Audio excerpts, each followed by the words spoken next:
Okay, Pedro. Actually, it's not a counterpart. It's I completely agree with you.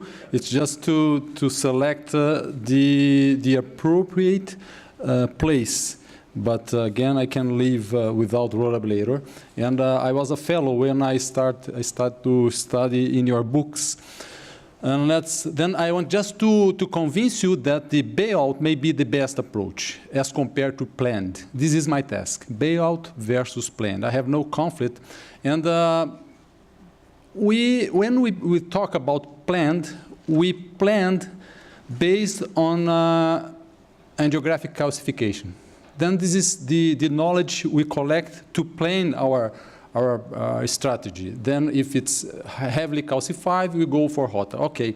Then my task will be to deny this hypothesis that we cannot rely on calcification.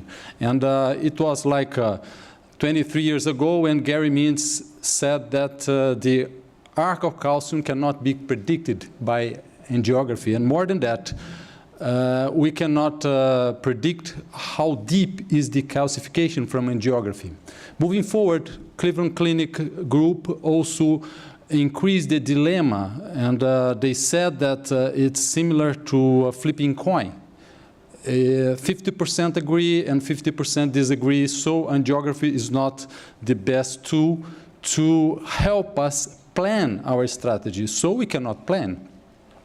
Then the planned approach may be not the ideal one, as 60% of calcium is present in a calcium-free angiography. Then it comes the question that we all have heard, if that's useful for the past 25 years, why we don't use it? We have seen during this live case, it makes the procedure complex, longer, higher stroke incidence, non-user-friendly equipment, 2 operators required. Device-specific complications may be reduced, but they exist. And more importantly, I would highlight in red, no change in outcomes. This is a very, very important message. No change in outcomes. Then worldwide, the incidence is very low. In my practice, I'm doing like 2%. That's why Dr. Samin invited me to this talk. But moving forward, it brings another concern. If you are not a user, the caseload directly correlates with the complications. The less you use, the more you get complication. But to make a decision, currently, we do need to come to the value-based healthcare. And the formula is very simple. And it's appropriateness multiplied by quality divided by cost. We agree that we don't improve outcomes. And we also agree that we increase cost. Device, time, physicians. Then from the value-based healthcare, we would best select the bailout approach. But you need data. And this is the best part of this note, once we are not concerned with the cost effectiveness. In God we trust. For all the rest, bring me data. And where is the data?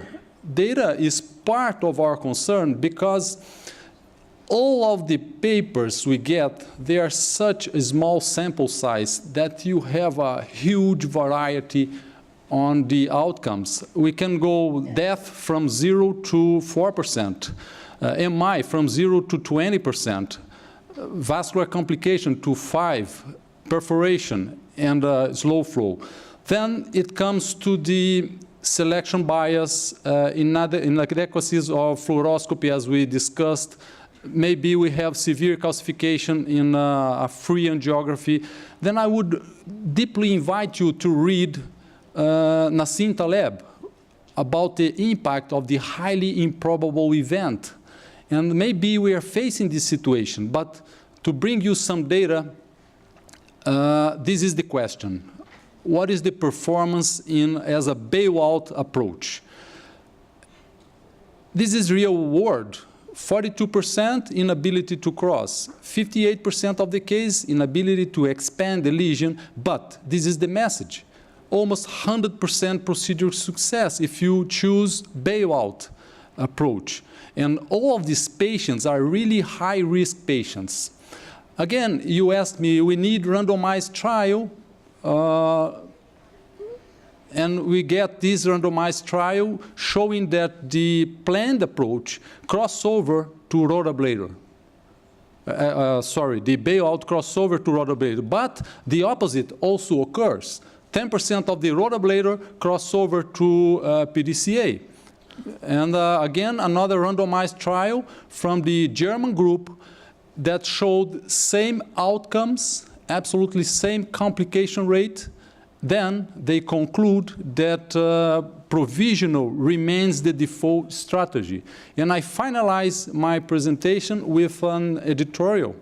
And again, Mark, I completely agree with you, and I learned from your book. The editorial says that a routine strategy planned by angiography is strongly discouraged because this is the equivalent of the Russian roulette, because it's a flip coin.